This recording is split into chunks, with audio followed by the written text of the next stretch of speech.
Deer aspirant, welcome to study with care. আশা করি সকলে ভালো আছো। তো বন্ধুরা, গতকালকের ভিডিওতে আমি আলোচনা করেছিলাম WBP constable, WBP sub inspector, KP constable এর জিকে প্র্যাকটিস সেট 56। তো আজ আমি আলোচনা করব জিকে প্র্যাকটিস সেট 57। তো এর আগে যে 56টা প্র্যাকটিস সেট আলোচনা করা হয়েছে, তো তোমরা যদি এখন সেগুলো দেখে না থাকো তাহলে অবশ্যই প্লেলিস্টটিকে দেখে নিতে পারো। তাহলে শুরু করছি আজকের গুরুত্বপূর্ণ প্রশ্নোত্তর পর্ব। কোশ্চেন 1, তড়িৎচুম্বক প্রস্তুত করতে স্টিলের পরিবর্তে কাঁচা লোহা ব্যবহৃত হয়, এর কারণ কী? ওই তড়িৎচুম্বক প্রস্তুত করতে স্টিলের পরিবর্তে কাঁচা লোহাকে কেন ব্যবহার করা হয়? তাহলে এখান থেকে সঠিক উত্তর বলবো অপশান সি। অপশান সিতে আছে এর চুম্বক শক্তি যত খুশি বাড়ানো যায়, এই জন্যই কাঁচা লোহাকে ব্যবহার করা হয় স্টিলের পরিবর্তে। কোশ্চেন 2, ক্লাসিক্যাল নৃত্যনাট্য কথাগুলির উৎপত্তি হয়েছে কোন রাজ্য থেকে? তো এখান থেকে আমরা সঠিক উত্তর করব অপশান সি, কেরালা। তাহলে কথাগুলির উৎপত্তি কোথা থেকে হয়েছে? কেরালা থেকে। Option C correct answer. Question 3 বলছে সিঙ্কোনায় যে উপকারটি পাওয়া যায় সেটি নিম্নলিখিত কোনটি? তো এখান থেকে সঠিক উত্তর করবো অপশান ডি। তাহলে সিঙ্কোনা থেকে কী পাওয়া যায়? কুইনাইন পাওয়া যায়। কোশ্চেন 4, মানুষের আবিষ্কৃত প্রথম ধাতু কোনটি? তো এখান থেকে সঠিক উত্তর হবে অপশান বি, কপার বা তামা। মানুষের আবিষ্কৃত প্রথম ধাতু হচ্ছে তামা। কোশ্চেন 5, 1921 সালে মোপলা বিদ্রোহ শুরু হয় কোন রাজ্য থেকে? তো এখানে কারেক্ট অ্যান্সার হবে অপশান বি, কেরালা। তাহলে মোপলা বিদ্রোহ শুরু হয় কোথা থেকে? কেরালা রাজ্য থেকে। কোশ্চেন 6, জামশেদপুর কোন নদীর তীরে অবস্থিত? তো এখানে কারেক্ট অ্যান্সার হবে অপশান বি, সুবর্ণরেখা। জামশেদপুর কোন নদীর তীরে অবস্থিত? সুবর্ণরেখা নদীর তীরে অবস্থিত। কোশ্চেন 7 বলছে কম্ব রামায়ণ কোন ভাষায় লেখা? তো এখানে কারেক্ট অ্যান্সার হবে অপশান বি, তামিল ভাষায় লেখা। Option B correct answer. Bhilai ইস্পাত কারখানা কাদের সহযোগিতা নির্মিত? তো এখানে কারেক্ট অ্যান্সার হবে অপশান সি, রাশিয়ান। তাহলে ভিলাই ইস্পাত শিল্প যখন বা ইস্পাত কারখানা যখন তৈরি করা হয় বা নির্মাণ করা হয় তখন সহযোগিতা কে করেছিল? রাশিয়ানরা। কোশ্চেন 9 বলছে নিচের বিকিরণগুলির মধ্যে কোনটির ভেদন ক্ষমতা সর্বাধিক? বলছে নিচের বিকিরণগুলির মধ্যে কোনটির ভেদন ক্ষমতা সর্বাধিক? তো এখান থেকে আমরা কারেক্ট আনসার হবে অপশান সি। অপশান সিতে আছে আলফা বিটা গামা, এটা এই চিহ্নটা কি? গামা। তাহলে সব থেকে ভেদন ক্ষমতা কিসের হচ্ছে? গামা রশ্মির ভেদন ক্ষমতা সর্বাধিক। কোশ্চেন 10 বলছে নৃত্য ও বিভিন্ন কলার কেন্দ্র কলাক্ষেত্রম কে প্রতিষ্ঠা করেছিলেন? বলছে নৃত্য ও বিভিন্ন কলার ক্ষেত্রে কলাক্ষেত্রম কে প্রতিষ্ঠা করেছিলেন? তো এখানে correct answer option A, Rukmini Devi. Option A correct answer.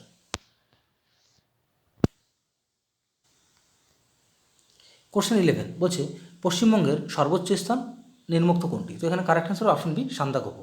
তাহলে পশ্চিমবঙ্গের সর্বোচ্চ স্থান কোনটি? সান্দাকফু। কোশ্চেন 12 আরোগ্য নিকেতনের রচয়িতাকে? তো এখানে কারেক্ট অ্যান্সার অপশন এ, তারাশঙ্কর বন্দ্যোপাধ্যায়। তাহলে আরোগ্য নিকেতন এর রচয়িতাকে তারাশঙ্কর বন্দ্যোপাধ্যায়। কোশ্চেন 13 বলছে ভারতের একমাত্র পরমাণু অস্ত্রবাহী আন্তঃমহাদেশীয় ক্ষেপণাস্ত্র আইসিবিএম নিম্নোক্ত কোনটি? তো এখানে কারেক্ট অ্যান্সার হবে option C, Agni 5। Option C correct answer.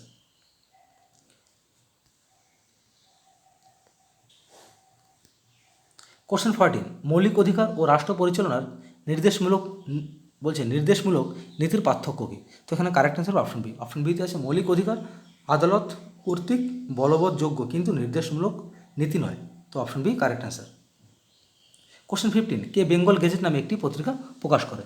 তো এখানে কারেক্ট অ্যান্সার করবো অপশন ডি। অপশন ডিতে আছে জেমস অগাস্টা সিকি বেঙ্গল গেজেট নামে একটি পত্রিকা প্রকাশ করে। Option D correct answer.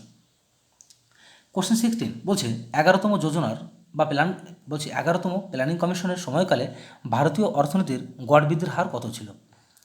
তো খুবই গুরুত্বপূর্ণ একটি প্রশ্ন। তো এখান থেকে আমরা সঠিক উত্তর দেবো অপশন বি। অপশন বিতে 7.5। Option B correct answer. তো বন্ধুরা, এই যে কোশ্চেনটি বললাম 11তম যোজনা বা 11তম প্ল্যানিং কমিশনের সময়কালে ভারতীয় ভারতীয় অর্থনীতির গড় বৃদ্ধির হার কত ছিল, এটা আমি একটু কনফিউশনে ছিলাম। এটা অপশন বি কারেক্ট অ্যান্সার হবে না, এখানে অপশন সি কারেক্ট অ্যান্সার হবে 8%। Option C correct answer. Option C correct answer. 8% ছিল এর গড় বৃদ্ধির হার। কোশ্চেন 17 বলছে হিন্দু রেট অফ গ্রোথ কথাটি ভারতীয় অর্থনীতি সম্পর্কে বর্ণনা দিতে গিয়ে কে প্রথম ব্যবহার করে? তো এখানে আমরা সঠিক উত্তর করবো অপশন সি। অপশন সিতে অধ্যাপক রাজকয়। যে হিন্দু রেট অফ গ্রোথ এই কথাটি ভারতীয় অর্থনীতি সম্পর্কে বর্ণনা দিতে গিয়ে প্রথম কে ব্যবহার করেছিলেন? অধ্যাপক রাজকয়। কোশ্চেন 18 বলছে নিচের জোটগুলির কোনটি পর্যায় সারণীর একই শ্রেণীর সদস্য? তো এখান থেকে সঠিক উত্তর হবে অপশন এ। অপশন এতে আছে Mg+Ca, Mg and Ca, magnesium এবং ক্যালসিয়াম এটি পর্যায় সারণীর একই শ্রেণীর সদস্য। Question 19, Mahatma Gandhi marine national park কোথায় অবস্থিত? তো এখানে আমার সঠিক উত্তর হবে অপশন সি। অপশন সিতে আছে আন্দামান ও নিকোবর দ্বীপপুঞ্জ। তাহলে মহাত্মা গান্ধী মেরিন ন্যাশনাল পার্কটি অবস্থিত কোথায়? আন্দামান নিকোবর দ্বীপপুঞ্জে। কোশ্চেন 20, রাগবি ফুটবলে প্রতি দলে খেলোয়াড় সংখ্যা কত থাকে? তখন সঠিক উত্তর হবে অপশন বি, 15 জন থাকে। Option B correct answer. সমুদ্রকে নীল দেখায় এর কারণ আপাতত বলছে সমুদ্র, দুবার হয়ে গেছে লাইনটা, বলছে সমুদ্রকে নীল দেখার কারণ আপতিত সূর্যরশ্মির কিসের ফলে বা কোন প্রতিফলনের মানে কিসের ফলে? তো এখানে সঠিক উত্তর হবে অপশন বি, বিক্ষেপণের ফলে। বলছে সমুদ্রকে নীল দেখার কারণ আপতিত সূর্যরশ্মির বিক্ষেপণের ফলে। Option B correct answer. Question 22, Nil Lohit কার ছদ্মনাম? তো এখানে সঠিক উত্তর হবে option B, option A Sunil Gangopadhyay. Nil Lohit ছদ্মনাম কার? সুনীল গঙ্গোপাধ্যায়ের। কোশ্চেন 23, মুসলিম লীগ কোন সালে প্রথম পৃথক রাষ্ট্র পাকিস্তানের জন্য ডাক দিয়েছিলেন? তো এখানে সঠিক উত্তর হবে অপশন বি, 1940 সালে। প্রথম কী করে? বলছি মুসলিম লীগ কোন সালে পৃথক রাষ্ট্র পাকিস্তানের জন্য ডাক দিয়েছিল? 1940 সালে প্রথম ডাক দিয়েছিল। Option B correct answer. Question 24, গোয়ার রাজধানীর নাম কি? তো এখানে কারেক্ট অ্যান্সার হবে option A Panaji. Option A correct answer. Question 25, বলছে আংশিক মূল পরজীবী নিম্নোক্ত কোনটি? বলছে আংশিক মূল পরজীবী নিম্নোক্ত কোনটি? তো এখানে সঠিক উত্তর হবে অপশন বি, চন্দন গাছ। Option B correct answer. Question 26, শেরশাহের সেনাপতি কে ছিলেন? তো খুবই গুরুত্বপূর্ণ একটি প্রশ্ন। তো এখানে correct answer option B. Option বিতে আছে ব্রহ্মজিৎ গৌড়। তাহলে শেরশাহের সেনাপতির নাম কি? ব্রহ্মজিৎ গৌড়। কোশ্চেন 27, বলছে রিপোর্টিং ইন্ডিয়া বইটি কার শিরোনামে লেখা বা কোন শিরোনামে লেখা? তো এখানে সঠিক উত্তর হবে option B, Prem Prakash. Option B correct answer. Question 28, entomology কোন বিষয়ে সম্বন্ধে পাঠ? তো এখানে সঠিক উত্তর হবে অপশন বি, পতঙ্গ। পতঙ্গ বিষয়ে পাঠ বা অধ্যয়নকে বলা হয় এন্টোমোলজি। কোশ্চেন 29, টি শব্দটি কোন খেলার সঙ্গে যুক্ত? তো এখানে এই কোশ্চেনটি বিভিন্ন পরীক্ষা কিন্তু অনেকবার এসেছে। তো এখানে সঠিক উত্তর হবে অপশন এ, গল্ফ। টি শব্দটি গল্ফ খেলার সঙ্গে যুক্ত। কোশ্চেন 30, শ্বাসনালী ফুলকা দেখা যায় কোন প্রাণীতে? তো এখানে correct answer option A. Option A হচ্ছে লিমুনাস বা রাজকাঁকড়া। Option A correct answer. Question 31, কিসের জন্য বৃষ্টির ফোঁটা গোলাকার হয়? তো এখানে কারেক্ট অ্যান্সার অপশন ডি, পৃষ্ঠটান বা surface tension. Option D correct answer. Question 32, Murshid কুলি খান ঢাকা থেকে তার রাজধানী কোথায় স্থানান্তর করেছিলেন? তো এখানে সঠিক উত্তর করবো option A, Murshidabad. Option A correct answer. Question 33, একটি বর্ণহীন তরলে এক ফোঁটা ফিনল প্যাথালিন যোগ করা হয় কিন্তু কোনো বর্ণ পরিলক্ষিত হয় না, সুতরাং তরলটি কি? তো এখানে correct answer option D. Option ডিতে আছে আলমিক বা প্রশম। Option D correct answer. Question 34, সূর্যোদয়ের দেশ বলতে কোন দেশকে বোঝায়? তো এখানে সঠিক উত্তর অপশন বি, জাপান। তাহলে সূর্যোদয়ের দেশ বলে জাপানকে। কোশ্চেন 35, পাবলিক সার্ভিস কমিশনের চেয়ারম্যানকে নিয়োগ করেন কে? তো এখানে সঠিক উত্তর হবে অপশন এ, রাজ্যপাল।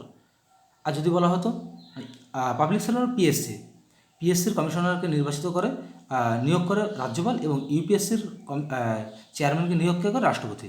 তো সেক্ষেত্রে এখানে option A correct answer. Question 36, ভারতের অক্সফোর্ড বলা হয় কাকে? তখন সঠিক উত্তর হবে অপশন সি, নবদ্বীপ। নবদ্বীপকে বলা হয় ভারতের Oxford. Option C correct answer. Question 37, সরল দোলগতিতে কোন শক্তিটি থাকে বা সরল গতিতে শক্তি কীরূপ হয়? তো এখানে আমরা সঠিক উত্তর করব অপশন সি। প্রতি পর্যায়ে দুবার শূন্য হয়। তাহলে সরল দোলগতিতে গতিশক্তি কী হয়? প্রতি পর্যায়ে দুবার শূন্য হয়। কোশ্চেন 38, নিম্নলিখিত কোনটি পিরিমিডিন বেস নয়? বলছে নিম্নলিখিত কোনটি পিরিমিডিন বেস নয়? তো এখানে কারেক্ট অ্যান্সার হবে option C, guanine. Option C correct answer. Question 39, ভারতে হেক্টর প্রতি ধান উৎপাদনে প্রথম রাজ্যের নাম কি? তো এখানে সঠিক উত্তর option B, Punjab. Option B correct answer. Question 40, Kolkata বিশ্ববিদ্যালয়ের প্রথম ভারতীয় ভাইস চ্যান্সেলর কে ছিলেন? তো এখানে সঠিক উত্তর হবে অপশন এ, sir Gurudas Bandyopadhyay. So friends, শেষ হলো আজকের গুরুত্বপূর্ণ প্র্যাকটিসের 57। তো ভিডিওটি ভালো লেগে থাকলে অবশ্যই লাইক, কমেন্ট এবং শেয়ার করো এবং এই ধরনের ভিডিও নোটিফিকেশন পেতে অবশ্যই চ্যানেলটিকে সাবস্ক্রাইব করে পাশে থেকে বেল আইকনটি অন করতে ভুলো না। তাহলে সকলে ভালো থাকো, সুস্থ থাকো।